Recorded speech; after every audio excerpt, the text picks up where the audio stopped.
I'm going to talk about the problems that I have. I've been talking to quite a lot of people online, on Twitter. I tend to come. Somebody has suddenly put something like this counsellor or that person is calling certain people henchmen. So I try and find this person on Twitter and then go have a discussion with them about how their what is their view, and how they think that name calling um, people like myself, members of the Labour Party, voters, potential voters, all of us. I need to find out why these people seem to think that this will benefit the party, will ever bring anybody that they would want included in their own party to power, how they're continuing to do the things which is purging the party, as we know of, stopping people from being able to vote that may have come from certain parties or have tweeted certain things about support of a different party.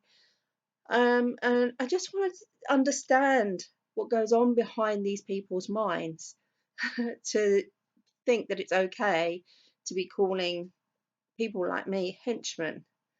Um, when I start talking to them, though, however, they suddenly start backing down and say, well, I'm not talking about you, I'm talking about this person, but these people are similar to me anyway. Um, Largely, I always get everybody that I've talked to, I get the reason why they're doing what they're doing, the reason why that they believe that Owen Smith is a better candidate, etc., regardless of the fact that it's simply got no chance, has he? Um, they believe that it's Jeremy Corbyn who has no chance of ever winning a general election. That always seems to be the same argument over and over again I get from these people. So I absolutely disagree. When I have a discussion with them, I find that they tend to somehow change their attitude a little bit and start talking about, as in this case with this gentleman, was talking about, well, will you meet me on the doorsteps to actually convince other people that Jeremy Corbyn would be the best candidate? Now, I would do anything possible to be able to talk and discuss with people and let them see my own point of view, how Jeremy Corbyn, I believe, can secure a brilliant vote for Labour in 2020. Now, the centrist and moderate people think that Corbyn will doom Labour and that there's no chance. Very clearly, that's what I'm getting. So let's first discuss Teddington councillor Jennifer Churchill, who's just defected from the Lib Dems to Jeremy Corbyn's Labour. A very smart move on her part. I think, since it's clear that a Corbyn victory would be a great unifying result for a progressive Labour Party, as well as many other parties that are on the left-leaning side. And if Corbyn wins, other councillors from other parties that are more left-leaning, like the Green parties, the NLP, and of course as well as the Lib Dems, then I believe that they'll start to see a significant altering in the member numbers, and Labour will obviously gain from that, whilst the others will decrease. Now, why it's such a good move for Jennifer and people like her is that people like her that are on the left liberal democratic side of the political arena, it seems to me that these people do care about enacting positive change than what the parties that they're in themselves are implementing.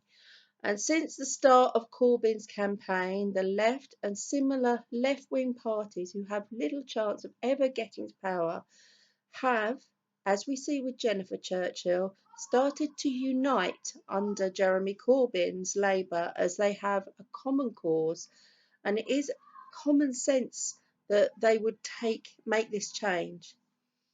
The issues within those parties are similar, and the issues that those parties do hold close to their hearts will get heard by a leader like Jeremy Corbyn. They can see that. We can all see that, as we have witnessed. He listens to the people. And so anything that they feel is necessary to be raised, I mean, in regards to the Green Party, Jeremy is certainly on the side of any green vision of zero fracking. He's not happy about the nuclear energy issues, which has upset some within the Labour Party, but it will bring those that agree with these visions over to Corbyn's Labour. And where these people are sort of blogging and anti-Corbyn and moving towards more Smith's vision, who is very much for fracking. I've spoken about that before. They're pushing these people away. These potential voters. These are not going to vote for Smith. Smith's vision is completely, utterly different. He would lose a lot of voters. Sorry, I've got a cat who's sitting on my setting, is making it move. So yeah, that's what's happening right now. The Smith side of the party is absolutely going to be pushing away the voters that are all coming in right now. And this is where this purge is happening. And we've seen that there's this guy that was tweeting about his views on the Green Party, and he's the one that's been purged from being unable to vote in the elections. So yeah, these people's under Jeremy, their causes will be heard.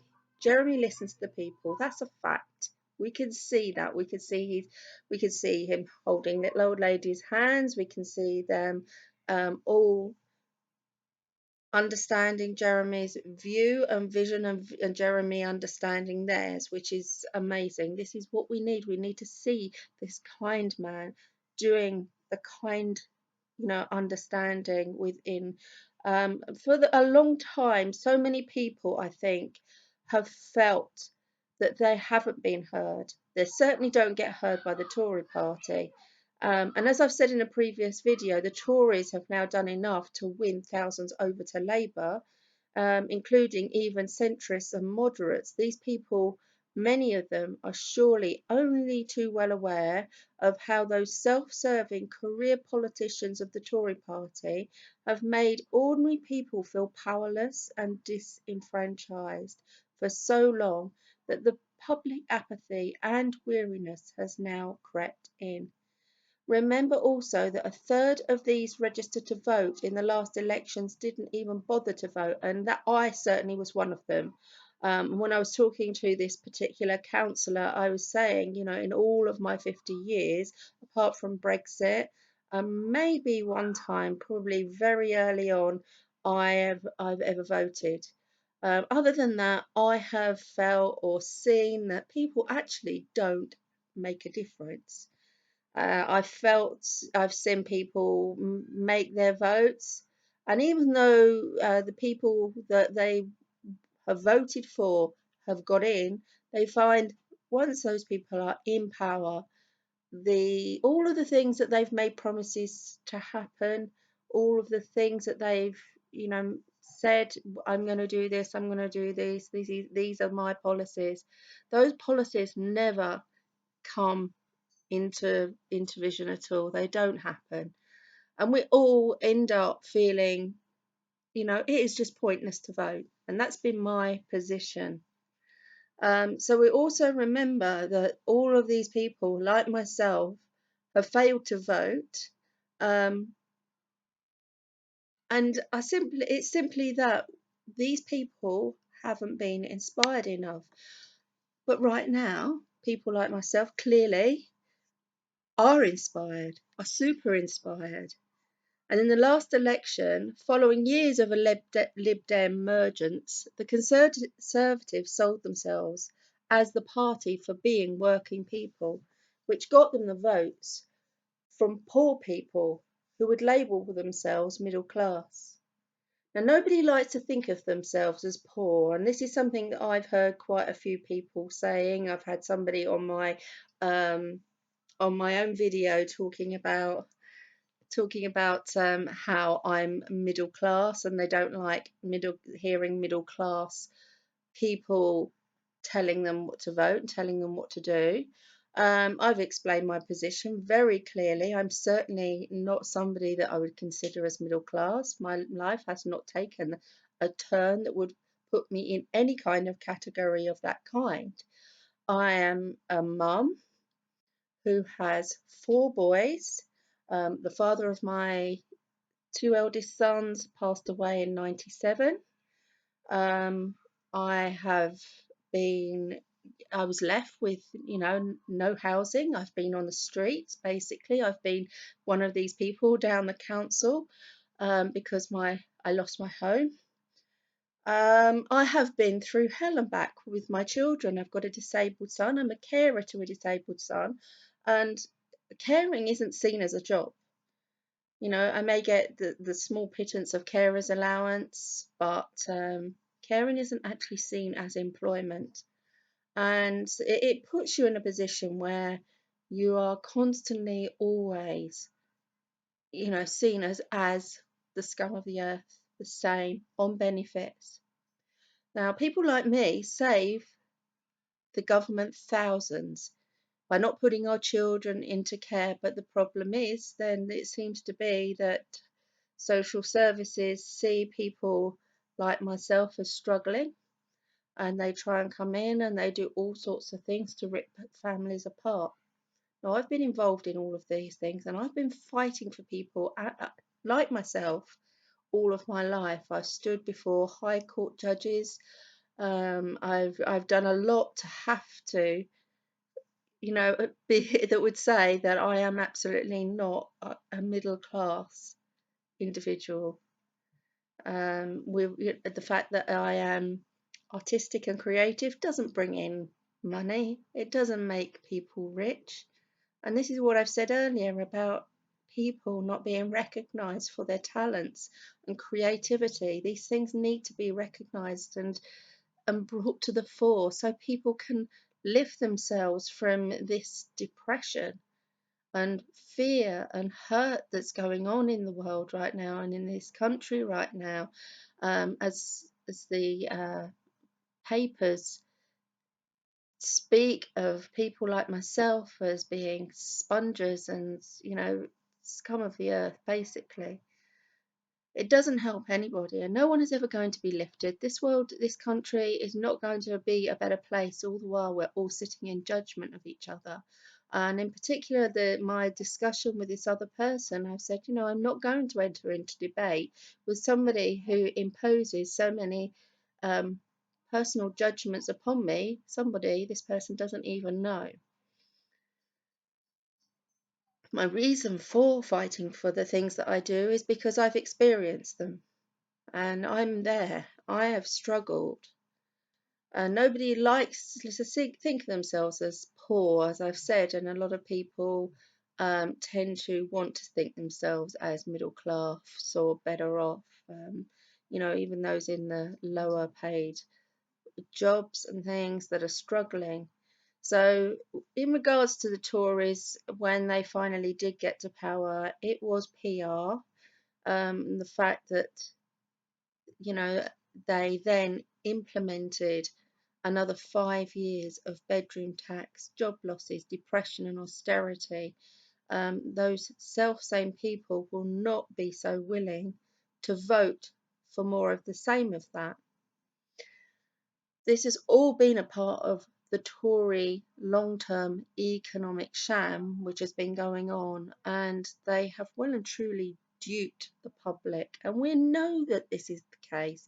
Nobody will now really want another Tory government in 2020 unless Theresa May comes up with some amazing plan. But I believe that she is just another Margaret Thatcher. She's doing the same thing. She's very pro-war still. She, and she's somebody clearly without much empathy, um, willing to press the button to kill thousands of people, and that's by her own words and admittance. Anyone that would be able to make that decision and take that action is clearly got some psychopathic tendencies. So there is Labour right now. They talk about, the Tories keep discussing about how Labour has spent too much. They've talked about how it's Labour that put Britain in depression. But actually, despite Osborne pledging to match Labour's spending, £1 for £1 in 2007, because it was viewed as such a good investment for Britain, it is a disgrace that the Tories have boasted more privatisation than Thatcher. They have stripped the country to the bone while failing to even reduce the deficit by half. Despite pledging to completely eliminate the deficit 100% by 2015. Those were Osborne's words. The Tories talk about a free market, but who had to bail out the bankers? Us, the taxpayers. So there's no such thing as a free market. I hope, as Prime Minister Mr Corbyn retrospectively prosecutes the guilty parties and their political cronies, as well as brings light to the Panama Papers. But this is what they are all afraid of, isn't it? And this is why we need all people to stand up for more transparency and stop letting opportunists peddling anti-austerity rhetoric continue whilst not pursuing anti-austerity politics. Labour, however, could not sell itself with the likes of Ed Miliband, clearly, and compared to the plasticine man on Wallace and Gromit, there is never a less inspiring man on this earth than this man. So against him, there wasn't much of a choice. Not that I voted Tory myself, I absolutely didn't. I never have. And as I said, I haven't voted in all my years, really. It's just this inspiration right now that has brought me to want to be excited about politics. And with Corbyn, on the other hand, people actually know what they're voting for. A principled man, a politician who speaks up for what he genuinely believes will be best for the ordinary, vulnerable and excluded people. The Blairite vision is so out of touch with the people in its belief that the people will continue to vote for more Tory measures. It has lost so many and created a movement for Jeremy.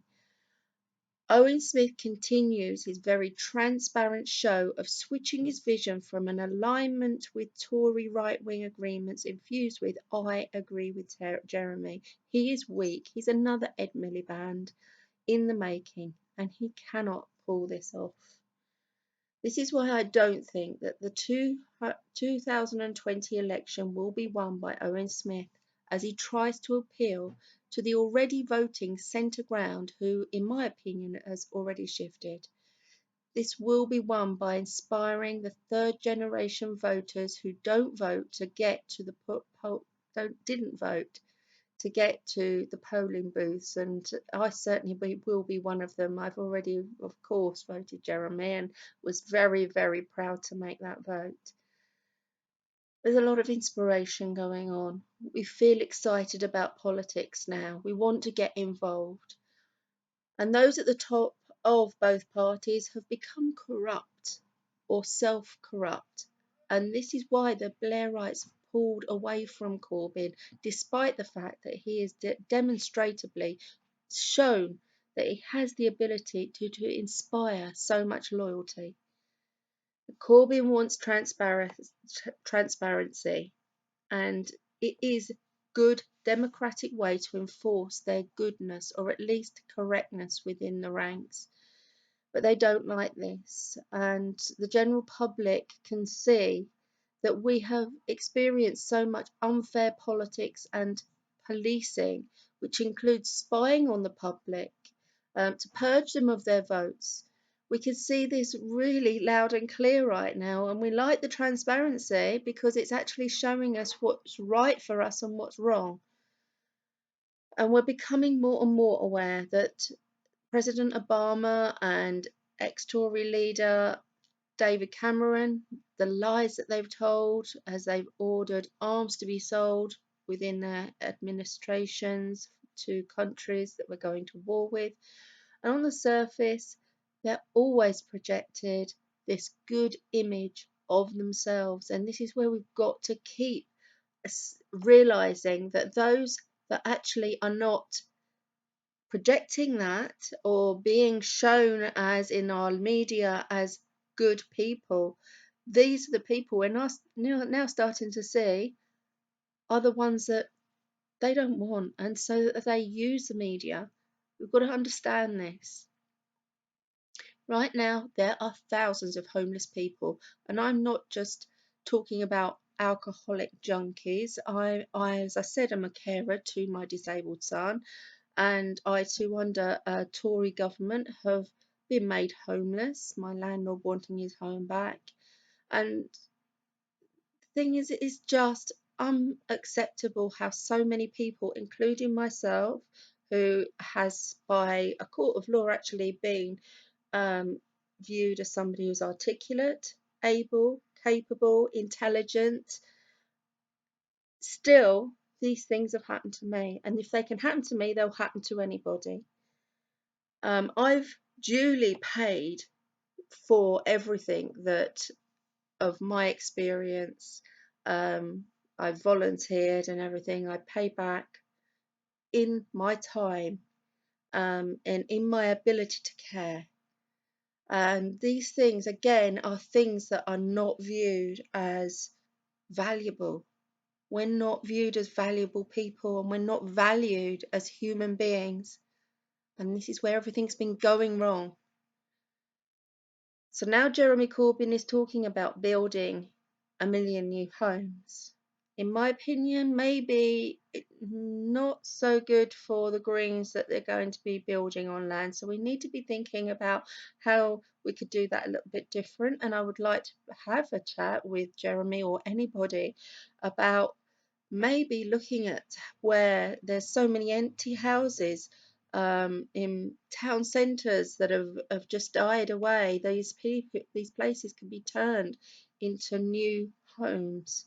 And it's crazy that a council tenant gets taxed for having an empty room, yet a landlord with numerous whole empty properties, they don't get to pay any extra tax at all for those things. And this is again something that's going wrong.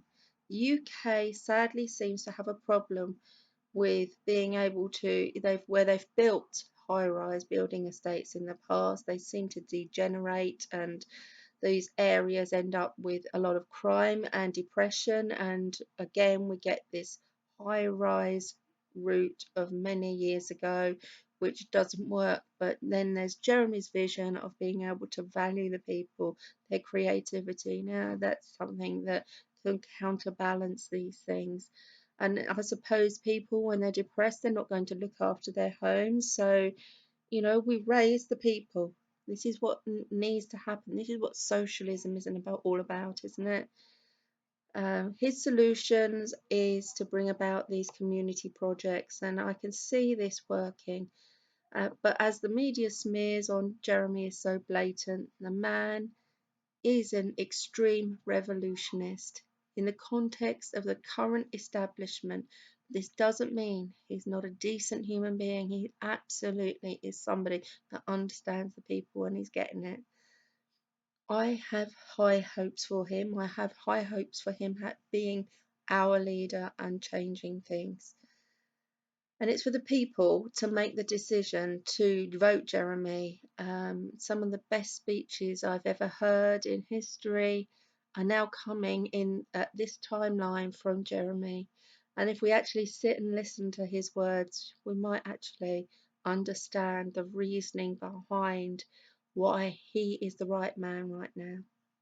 I'll leave it at that because most of my videos are getting very lengthy, and it has been mentioned I could keep them to 10 minutes and maybe people will listen. I hope I haven't bored you all. Again, I love you all. Thank you for listening.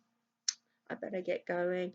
Please listen to what I have to say, because I think this man is very electable and he can make it in 2020. I really believe.